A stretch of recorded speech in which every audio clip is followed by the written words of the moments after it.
Assalamualaikum warahmatullahi wabarakatuh. Halo bolo-bolo proyek semuanya, gimana kabarnya? Ya, hari ini alhamdulillah ya tanggal 20 Agustus 2025 saya ikut mengawal Ibu Dirjen Cipta Karya dan Bapak Direktur PKS Kementerian PU berkunjung di Merauke nih bolo. Di Merauke, alhamdulillah PT Waskita Karya mengerjakan proyek land development dan kantor gubernur Papua Selatan. Nah, sebuah ikhtiar ya menghadirkan pelayanan yang lebih dekat dan bermartabat untuk masyarakat di ujung timur Indonesia.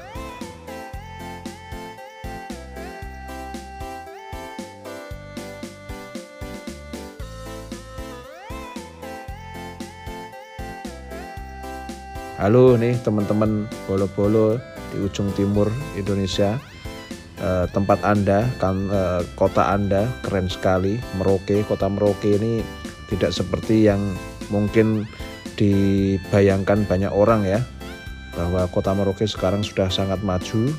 Nah, saya insya Allah kalau punya kesempatan akan mengeksplor kota Merauke. Nah, salah satunya dengan saat saya berkunjung di proyek-proyek seperti ini. Ya, sesampainya di lokasi, Ibu Dirjen dan Bapak Direktur ini langsung turun langsung ya meninjau detail pekerjaan. Alhamdulillah progresnya ini on progress atau on schedule. Ya, saya mengapresiasi teman-teman atau bolo-bolo proyek, baik itu di kontraktor, MK, vendor, mandor, semua yang terlibat ya, termasuk juga pemerintah daerahnya, atas kinerja yang baik, komunikasi yang baik, serta ya kerjasama yang baik lah di lapangan. Meskipun tantangannya luar biasa ya di Merauke ini, cuaca seperti mungkin di daerah Kalimantan juga tidak menentu ya. Ketika cerah banget itu tiba-tiba hujan. Nah, hal-hal seperti ini alhamdulillah bolo-bolo proyek di lapangan bisa mensikapi dengan baik gitu. Kemudian juga tantangan logistik ya, tantangan logistik Medan gitu, karena di ujung Merauke kalau kita mengirimkan barang itu dari Jawa gitu sampai ke Merauke itu naik kapal bisa sampai 15 hari, dan itu juga belum tentu 15 hari itu bisa on time ya, karena juga kondisi di laut, gelombang tinggi dan lain-lain. Tapi alhamdulillah sejauh ini bisa terencana dengan baik dan ya proyeknya bisa tetap on schedule gitu. Nah gitu bolo. Jadi ini ada dalam rangka monitoring dan evaluasi ya di lapangan. Kita monitoring dan evaluasi bareng-bareng antara pemberi kerja yaitu Kementerian PU, kemudian dengan pihak kontraktor atau penyedia jasa, ada juga manajemen konstruksi ya. Gunanya monitoring dan evaluasi ini apa Sobat Bolo? Jadi kalau kita bicara pembangunan itu bukan hanya soal struktur dan spesifikasi aja, tapi juga irama pengawalan gitu loh. Nah, irama pengawalan itu atau monitoring dan evaluasi ini ya, monitoring ini benar-benar menengok ya langkah-langkah dari hari ke hari gitu. Apakah mutunya terjaga, materialnya sesuai, progresnya juga sejalan sesuai dengan jadwal atau enggak gitu. Jadi monitoring itu salah satu siklus daripada PDCA ya, Plan, Do, Check, and Action gitu.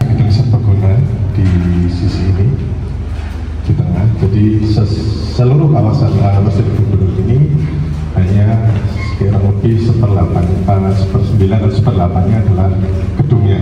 Sisanya adalah kawasan terbuka konservasi.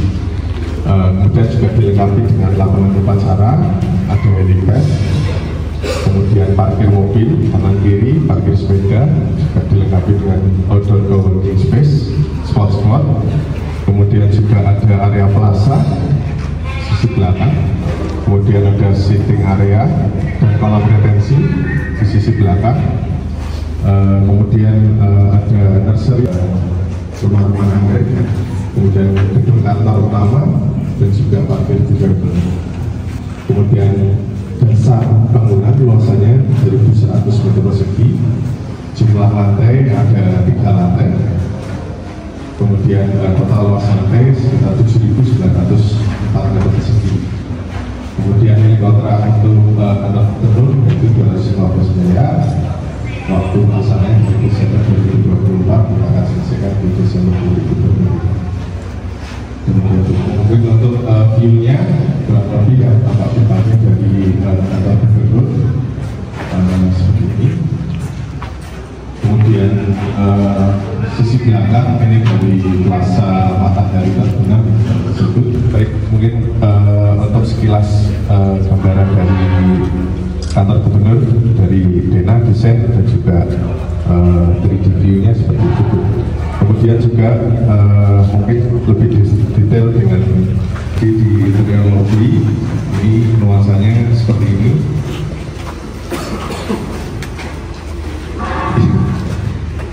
Ini detail-detailnya juga sudah kita detailkan untuk sampel-sampelnya juga sudah kita datangkan. Tantenya pakai untuk yang lobby kita pakai big stack Pak, Pak Sinterstun ya. Contohnya yang lantai, oh iya ya, beda posisi.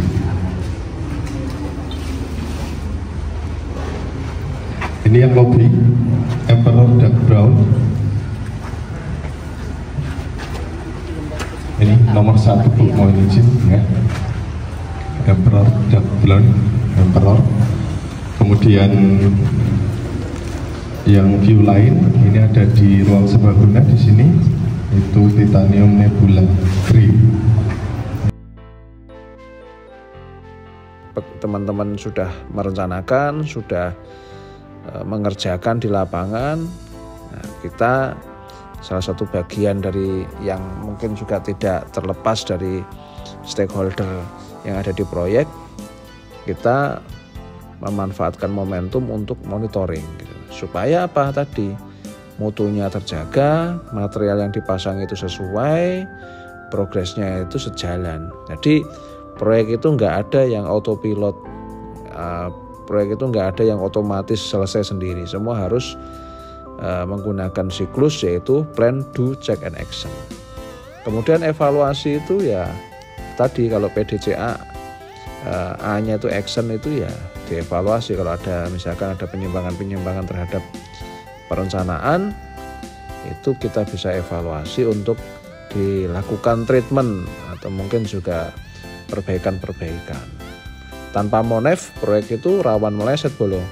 Mutunya bisa turun, waktunya bisa molor, biayanya juga bisa bengkak.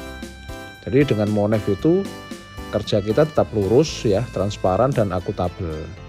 Karena benar-benar dikawal gitu. Di lapangan itu kita jaga 6 hal kunci ya bolo. Ada keselamatan kerja, mutu, waktu, biaya, lingkungan, dan administrasi. Jadi keselamatan itu pokoknya memastikan bahwa pulang selamat adalah target harian gitu. Jadi pekerja yang sudah bekerja meninggalkan keluarganya dipastikan saat bekerja di proyek itu kembali ya juga harus dengan selamat.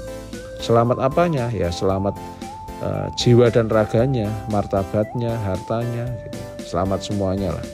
Itu kita ada petugasnya yang mengawal, dan tentu ya semua elemen dalam proyek itu juga menjaga keselamatan. Kemudian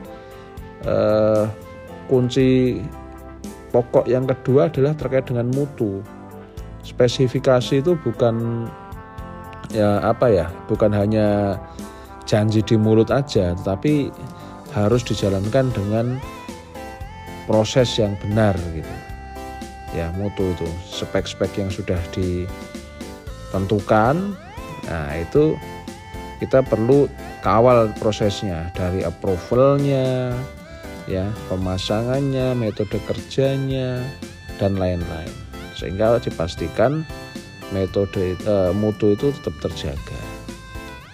Itu bolo. Kemudian waktu ya, waktu itu jadi kalau 6 kunci tadi ya, ada keselamatan kerja, mutu, kemudian waktu. Nah, waktu ini jadwal yang sudah kita komitmenkan dari awal. Kalau misalkan pekerjaan itu katakanlah 1 tahun ini. Ya, jadi setiap hari itu kita harus mengerjakan apa ya. Ada rencana harian, ada rencana mingguan, ada rencana bulanan. Jadi sehari ini kita harus mengerjakan apa, targetnya bagaimana, itu harus terus dikawal. Sehingga nanti endingnya kalau kita janji 1 tahun, ya benar-benar pekerjaan itu tuntas dalam waktu 1 tahun. Gitu. Atau mungkin bisa saja lebih cepat gitu, dengan percepatan. Nah, kita nggak bisa hanya bekerja itu ibarat kata hanya dilepas saja, mengerjakan yang semau-maunya tanpa diarahkan. Gitu Bolo. Ya, ini sedikit-sedikit sharing aja sih Bolo. Ya barangkali dari video saya ini ada yang menonton, kemudian ada yang tertarik untuk menjadi bagian daripada manajemen proyek. Ya, sedikit-sedikit kita berbagi pengalaman gitu Bolo. Kemudian kunci utama tadi ya, selain keselamatan kerja, mutu, waktu, ada juga biaya. Jadi setiap biaya yang kita keluarkan di proyek itu harus jelas ya, jejak manfaatnya itu harus jelas gitu. Dan itu bisa diaudit secara benar-benar secara gamblang dan transparan gitu. Itu sehingga biaya itu tidak keluar sia-sia, karena biaya ini kan kita pakai benar-benar dari anggaran ini ya, dari anggaran katakanlah ada proyek anggaran dari APBN atau APBD atau yang ujung-ujungnya kalau bangunan pemerintah itu ya harusnya dari rakyat, dari masyarakat ya, diambil dari pajak-pajak, kemudian juga harus bermanfaat untuk rakyat dan masyarakat. Ya, jadi setiap biaya yang dikeluarkan, apakah itu direct cost gitu ya, atau indirect cost ya. Direct cost itu adalah biaya yang memang dipakai untuk langsung di item pekerjaan. Sedangkan indirect cost itu adalah ya gampangannya itu overhead lah, gaji pegawai, makan, lembur, mobilisasi dan demobilisasi pekerja dan lain-lain. Nah, itu harus terukur, harus tercatat dengan baik sehingga tidak ada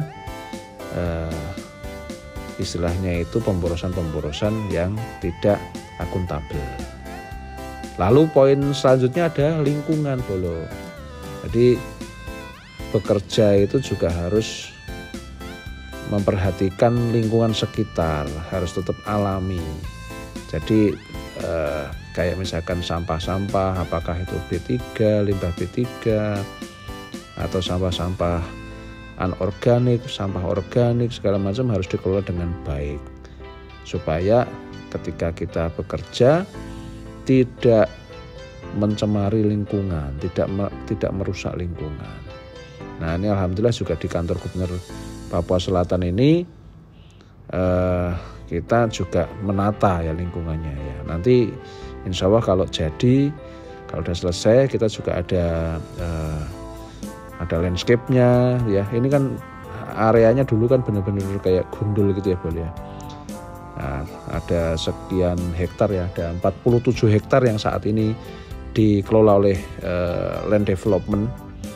Itu nanti banyak penghijauannya dan ditanami oleh pohon-pohon yang endemik gitu Bolo.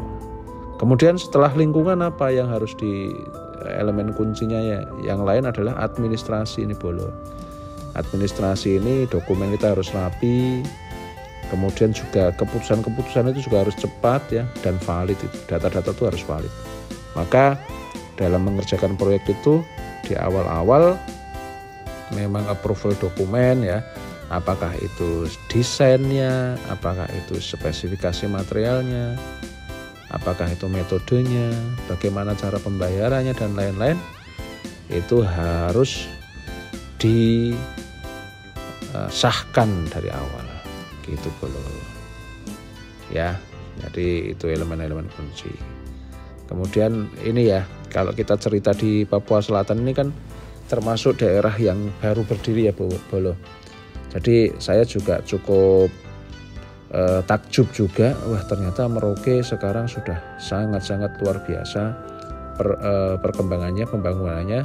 Apalagi ini ya, dengan saat ini dibangun kantor gubernur ini kita kalau posisinya itu kan di daerah Salor ya. Daerah Salor itu sekitar 1 jam dari kota Merauke.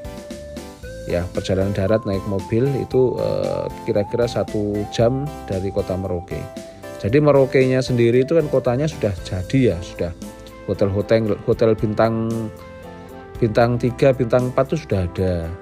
Terus restoran-restoran, kafe-kafe, ya keren lah untuk sebagai kota, ibu kota provinsi itu sudah bisa dikatakan bagus lah itu.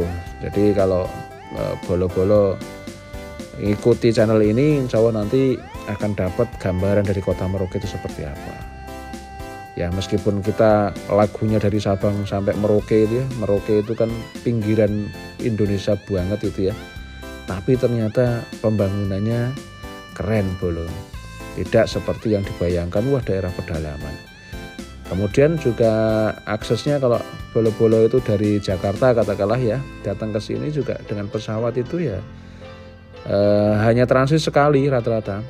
Ada yang transit Makassar, ada yang transit Jayapura gitu. Jadi perjalanan itu nggak susah lah. Dengan pesawat langsung mendarat di bandara dan bisa langsung di jantung kotanya. Gitu bolo ya. Papua Selatan ini kan menyimpan energi harapan ya. Jadi kantor gubernur yang kita bangun ini semoga menjadi pusat pelayanan yang hangat gitu ya, profesional dan inklusif. Jadi sebagus apapun gedungnya, nilai tertingginya tetap pada pelayanan yang lahir dari dalamnya gitu. Jadi dari sekarang mungkin saya insya Allah sepil sedikit ya proses pembangunannya, terus juga bolo-bolo yang nonton video ini itu juga tertular semangatnya gitu. Jadi semangat dari pembangunan gedungnya sampai nanti semangat ketika gedung itu sudah terpakai, termanfaatkan dengan baik. Ya, jadi ini kira-kira visi besarnya dari video-video yang saya tayangkan di channel saya. Gitu bolo ya. Jadi terima kasih nih untuk semua yang sudah berikhtiar dari perencana sampai pelaksana, dari pengawas sampai penjaga gudang mungkin ya, atau juga masyarakat lokal Merauke yang banyak bekerja juga ikut bareng-bareng bekerja di gedung ini, di proyek ini. Terima kasih sekali nih. Kemudian juga apresiasi untuk Ibu Dirjen Cipta Karya dan Bapak Direktur PKS atas arahan dan dukungannya. Mari kita kawal pekerjaan ini dengan hati, data, dan doa. Semoga setiap tiang, setiap dinding menjadi ladang manfaat bagi masyarakat Papua Selatan. Terima kasih ya bolo. Kurang lebihnya mohon maaf. Terus tonton video-video saya di channel Anas Mafuri. Kalau Anda suka ya tolong di like. Kalau kira-kira bermanfaat bisa di share. Dan jangan lupa untuk terus mendapatkan video-video terbaru dari saya. Jangan lupa subscribe. Gitu bolo. Terima kasih. Assalamualaikum warahmatullahi wabarakatuh.